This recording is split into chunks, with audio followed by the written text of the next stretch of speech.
네, 월요일 아침 7시 38분 지나고 있습니다. 신인규 기자가 지금 우리 이슈 레이더 시간에 또 나와 있습니다. 신 기자 안녕하세요. 안녕하십니까? 자, 오늘 이슈 두 가지가 있습니다. 열어주세요. 첫 번째 이슈, 저축은행 부실 가능성. 갑자기 이게 지금 불거지고 있단 말이죠. 네. 지금 요거는 또 부동산하고 많이 맞물릴 텐데 저축은행 부실 공포 지금 어느 정도 수준입니까? 시장에 이제 공포를 막 강조할 필요는 없지만 그래도 2분기 들어서 이 부동산 문제 그리고 관련해서 저축은행으로부터 시작한 금융주의 문제 한번 들여다볼 필요는 있을 것 같습니다. 우리가 준비는 해야죠. 네. 이금융권들의 이제 부동산 연체율이 좀 늘어나고 있다. 1년 전과 비교하면 2003년 말 기준으로 굉장히 늘어났다. 이런 것들이 이제 시장에 알려지고 있는데 데이터부터 보겠습니다. 이 부실채권 비율이라고 합니다. 이 업계에서는 고정이하 여신이라고 불리는 것들인데 이 비율이요. 우리나라 저축은행이 현재 79개 있습니다. 이게 2022년 말까지 고정이하 여신 비율이 8% 넘어갔던 곳들, 10% 넘어갔던 곳들이 4곳밖에 없었는데 이게 1년 사이에요. 21곳으로 늘었습니다. 그러니까 저축은행 4곳 가운데 한 곳은 지금 비우량 등급을 좀 걱정해봐야 된다 이런 얘기를 할 수가 있는데 뭐냐면 이 고정이하 여신 비율이라는 게 8% 넘어가면은 당국이 이 좀 들여다보거든요. 지금 그런 것들이 굉장히 많이 좀 늘어났다는 점들을 눈여겨보실 필요가 있겠습니다. 네. 시중은행에서는 이제 정상 여신 뭐 13% 이런 얘기도 있고 이랬었는데 일단 이제 정상 여신 그다음에 요지유 여신 고정이하는 이제 회수인문이라든지 추정 손실 이걸 다 포함하는 거죠. 맞습니다. 그만큼 이제 부실 가능성이 매우 큰 그런 부실 채권 비율이 굉장히 높아졌다. 특히 저축은행에서 많이 높아졌다 이런 얘기인데 부동산 대출 이런 연체율이 갑자기 높아진 저축은행 어느 정도 수준이고 어떤 것들이 있을까요? 일단 연체율 자체도 굉장히 좀 높아졌습니다. 이 주요 10개 저축은행들 데이터들 살펴보면은 2022년 말에 부동산 PF 관련 뭐 여러 가지들 포함해서 부동산 쪽의 연체율이 한 2% 정도밖에 안 됐었는데요. 이게 1년 사이에 8% 넘어섰습니다. 2%가 8%가 됐다고요? 예, 많이 높아졌죠. 그리고 이 가운데 가장 좀 이 부동산 대출 문제가 좀 불거지는 곳들, 뭐 대출 연체율을 높은 곳이 어디냐? 상상인 저축은행이 14.5%로 가장 높았고요. 그 뒤를 이어서 OSB 저축은행이라든가 페퍼 저축은행도 10%를 넘었고, 여러분들 아시는 뭐 웰컴 저축은행, OK 저축은행 이런 것들도 8%를 넘어서 걱정을 키우고 있는 상황입니다. 뭐 지금 신 기자가 또 얘기했듯이 저축은행 지금 4개 중에 하나가 지금 부실채권 굉장히 많아졌고 연체율 높아져갖고 지금 일종의 위기 상황이다 이렇게 지금 지적을 했는데 이게 시스템 위기로 확산할 가능성도 그럼 있는 것 아닌가요? 어떻습니까? 이 부분들은 조금 구별할 필요가 있고 적어도 당국의 얘기는 이제 공포가 커지는 걸 원하지 않기 때문일 수도 있지만 여러 가지 상황 보면은 그래도 연쇄부도와 같은 시스템 리스크 가능성은 좀 낮다 이렇게 보고 있습니다. 왜 그러냐면 연체율 같은 거 높아지고 있고 고정이하 여신 비율 조금 문제가 되고 있지만 그래도 기본적으로 은행들의 건전성을 체크하는 게 BIS, 자기자본 비율인데 이게 아직 기준을 미달한 곳은 없습니다. 기준을 미달한 곳이 없기 때문에 저축은행 가운데는 그렇고 그리고 올해 금융권 가운데서는 이제 제도 개편을 조금 들어가려고 하거든요, 당국이. 그래서 사업장 정리들이 좀 잘 되고 있다는 뉴스들이 나와준다면 채권 시장이 안심을 할 것으로 보이고요. 그러니까 역으로 말하면 사업장들이 얼마나 미분양 수준을 겪게 되는지 그리고 이 제도 개선 이후의 추이를 좀 봐야겠지만 금융권들이 충당금을 한동안 얼만큼 높게 쌓을지를 지켜볼 부분이 되겠습니다. 네. 이 금융시장 부동산이 이제 금융을 흔드는 경우들이 되게 우려가 됐죠. 미국에서도 그런 우려 때문에 시스템 위기 가능성 경고도 나오고 했는데 실제 시스템 위기로는 잘 번지지는 않더라고요. 네, 당국이 막 제대로 이제 잘 막기도 하고 국내도 지금 대응을 잘 할 것으로 이렇게 이제 기대를 하고 있습니다. 지금 당국하고 업계의 대응 방안들이 이제 나올 텐데 새로운 게 어떤 게 지금 나올 것으로 예상이 되고 있습니까? 일단 이게 꺼진 불은 아니다 보니까 당국에서도 계속해서 이제 제도 개선 같은 것들을 하려고 합니다. 그 부분들을 좀 살펴보셔야겠는데 4월 중에 일단 금융당국이 저축은행들 실적 나오면 현장 점검하기로 했고요.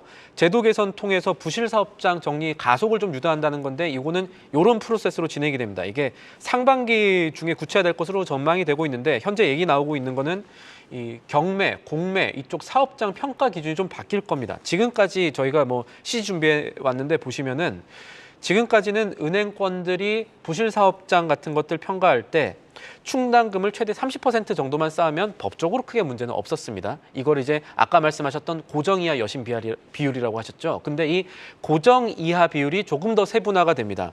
여기 보면은 회수 의문 쪽으로 되면은 아마 충당금을 75%, 그러니까 회수 의문이라고 지정된 사업장은 75%까지 적립을 할 가능성이 높아졌는데, 이게 무슨 얘기가 된다면은 회수 의문으로 평가가 되면은 충당금 쌓는 것도 문제지만 금감원이 금융회사에 이런 부실 채권 떨어내라고 명령을 할 수가 있게 됩니다.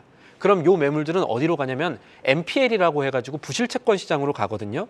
이 얘기는 경매와 공매 시장에서 이 최근에 분양권 사업장 물건이 굉장히 늘어날 가능성이 있다는 얘기고, 이런 뒤집어 말하면 부동산 투자 부분에서도 이 4월부터 나오고 있는 저축은행발 위기가 투자 아이디어 혹은 살펴볼 부분이 될 수 있다는 얘기가 될 겁니다. 네, 결과적으로 이제 재무 건전성을 좀 끌어올리라는 주문들이 좀 늘어날 것 같습니다. 이게 이제 국제결제은행 BIS의 자기자본 비율을 끌어올려야 되는 그 과제를 저축은행들이 안게 됐는데, 저축은행들은 뭐 상장한 업체들이 별로 없죠.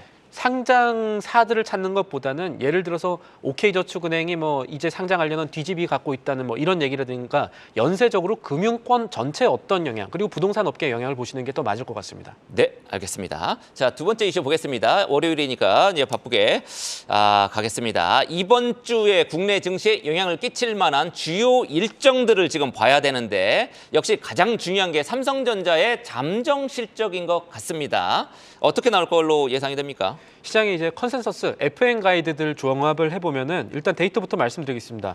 삼성전자 1분기 잠정 실적이 매출은 한 72조 원 넘게, 정확하게는 72조 4천억대 정도로 할 것으로 보고 있고, 영업이익도 5조 600억 원 혹은 5조 한 몇천억 원 정도, 5조 원대를 넘을 수 있다라는 긍정적인 전망들이 나오고 있습니다. 네, 그렇군요. 사실 이제 요즘에 반도체 턴어라운드 했다 이런 평가도 많았고, 좀 분위기는 좀 긍정적인 것 같습니다. 수출도 잘 되고 있고요. 1분기 삼성전자 실적을 우리가 볼 때 뭐 잠정 실적이긴 합니다. 확정 실적 전에 나오는 관전 포인트는 뭐가 될까요? 이제 좀 다행인 것은 지난해 4분기까지만 해도 실적 발표 앞두고 계속해서 컨센서스가 내려가는 모습들이 나왔는데, 이번엔 반대입니다. 이번에 삼성전자 제가 아까 말씀드렸던 이 실적 컨센서스 시장 추정치는요, 한 주 전보다도 소폭이지만 오르고 있습니다. 그만큼 이 반도체에 대한 기대감들이 올라간 것이고, 그동안에 어떤 요인들이 있었냐 살펴보면은 이 투자자분들 아시는 뭐 마이크론 호실적 이후에 삼성전자가 이 DS 부문이죠, 반도체 부분에서 5개 분기 만에 흑자를 낼 가능성에 대해서 시장이 주목을 하고 있습니다.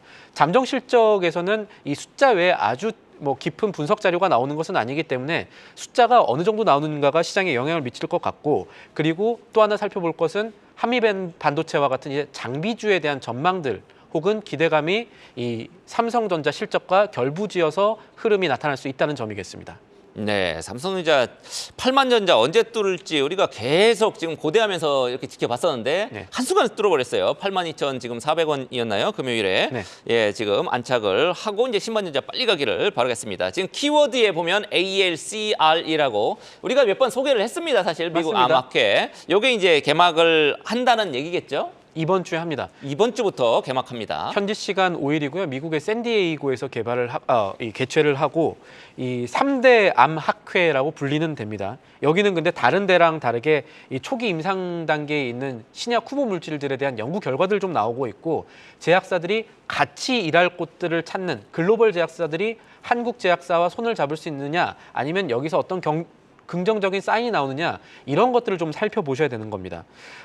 일단 우리나라 기업들 어떤 곳들이 나가려고 하는가 보면은, 유한양행 같은 경우가 면역 항암제 YH32367 이거 전임상 결과 이거 공개를 할 것이고요.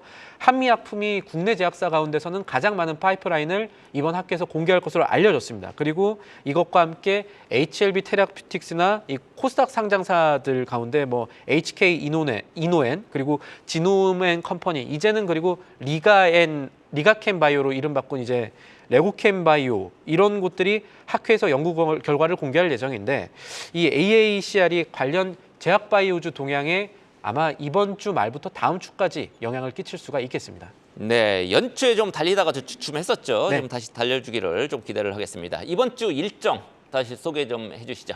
이번 주에 이제 경제 지표도 사실은 중요합니다. 뭐 가장 큰 이벤트는 뭐 삼성전자도 있고 관련주에는 AACI일 수도 있겠지만 오늘 수출입 동향 보면은 꽤 잘 나올 가능성이 있습니다. 일단 1일부터 20일까지 반도체 수출이 반도체가 좋죠. 46% 가까이 늘었고 골드만삭스 자료 보니까 지난해 말 기준으로 한국과 대만의 합계 대미 수출액이 20년 만에 처음으로 이 중국 넘었거든요. 이 추이가 어떻게 지속될지, 그러니까 세계 공급망이랑 무역 큰 그림 어떻게 바뀔지 봐야 됐고, 이거 외에는 소비자 물가 동향 역시 주목해 물가죠. 볼 만합니다. 신선식품 어떻게 나올지가 관건이겠죠. 네, 알겠습니다. 지금까지 이슈 레이더였습니다. 계속해서 다양한 경제 이슈를 알고 싶다면 구독과 좋아요, 알림 설정 부탁드립니다. AI 캐스터 권미정이었습니다.